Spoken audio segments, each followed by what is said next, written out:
Hi, everybody.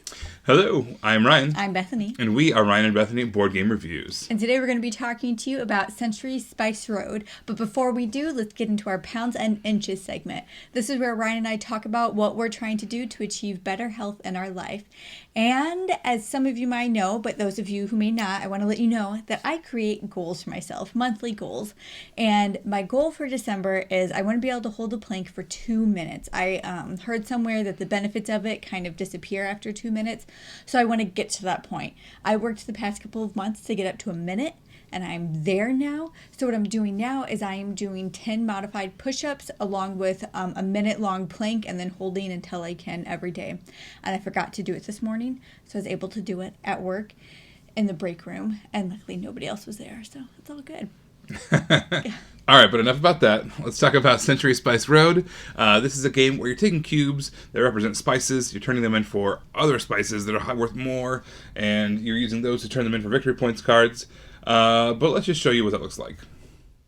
In Century Spice Road, you're going to have in front of you a little card that has 10 spots on it that holds cubes.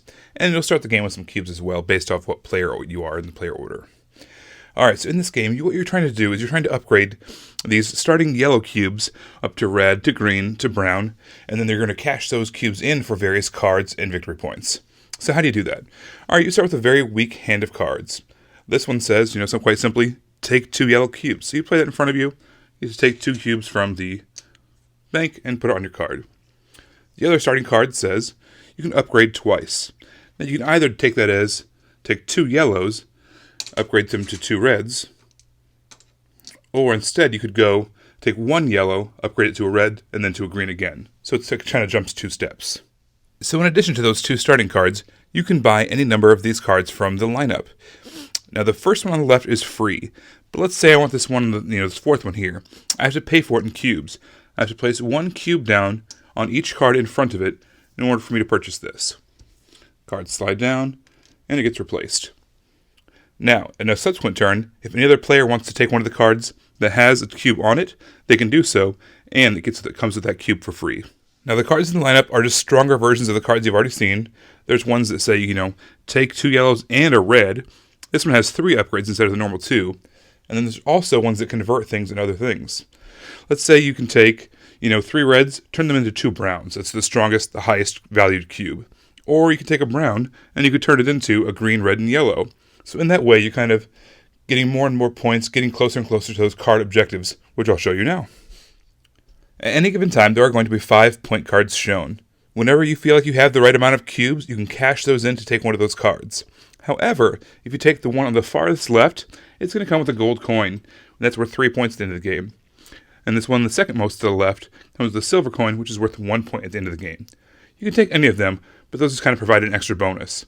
If you were to take one of these, you'd get a gold coin with it, everything would shift down, and now this new card is the one that would get a silver coin when it gets completed. So on your turn, you have 4 choices. You can play a card from your hand, you can buy a new card to add to your hand, you can buy one of these point cards, or you can pick up all of the action cards that you've already played, and that kind of refreshes your hand to start over the next turn with one of those cards that you've already played.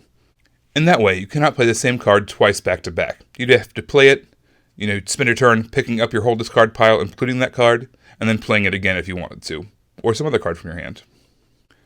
The game ends once a player has taken their 5th point card, or 6th in a 2 or 3 player game, and then the game will end after the players finish out that current round of play. At that point, you add up the cards that you've taken, you add up the silver and gold coins that you've taken, and also you get points for any cube other than a yellow that you have kind of still left on your board. At the end of the game, whoever has the most points wins. So the thing that I like about this game, the thing that stands out the most is when you open the box, you're ready to go. All the little cubes are in those dishes. The cards, you basically just got to shuffle and line up. The game takes maybe a minute to set up because of the insert and how they have all those bits in there. And it's just, you just open it up and you play. This game is quick to set up, quick to tear down, and it's incredibly easy to teach. I mean, the rules are literally just a sheet of paper, front and back, and half of that's flavor text. So really, this is incredibly simple as far as a rule set goes. But on top of that, it's a really enjoyable game. It is not an ultralight, game. It's simple, but it's not dumb. Yeah. It's not a throwaway game. It's actually really enjoyable. We really enjoy it a lot. It fits in the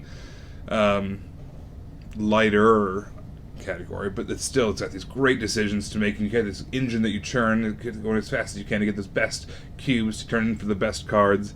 So it's really, really satisfying for the amount of time that it takes to play.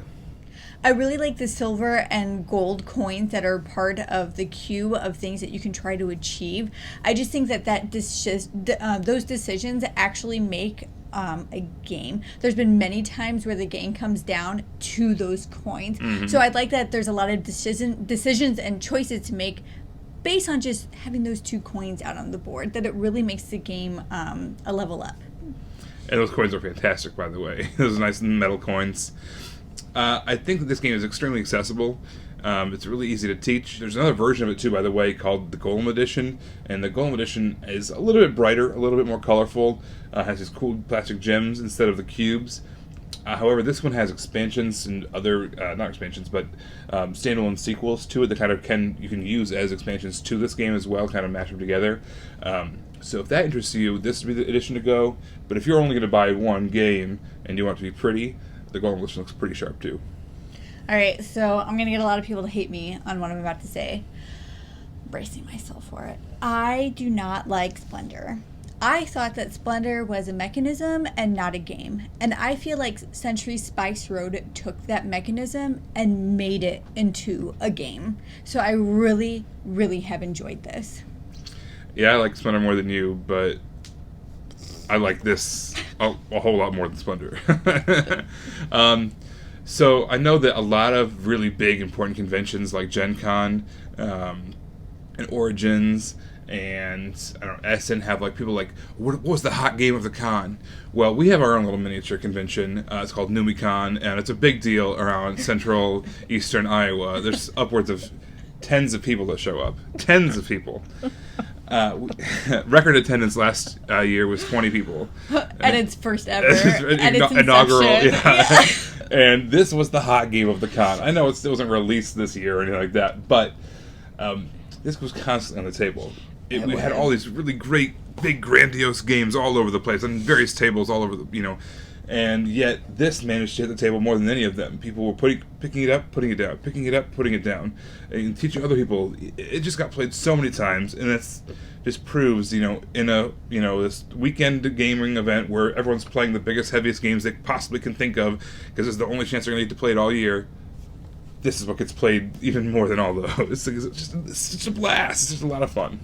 Well, that's our thoughts on Century Spice Road.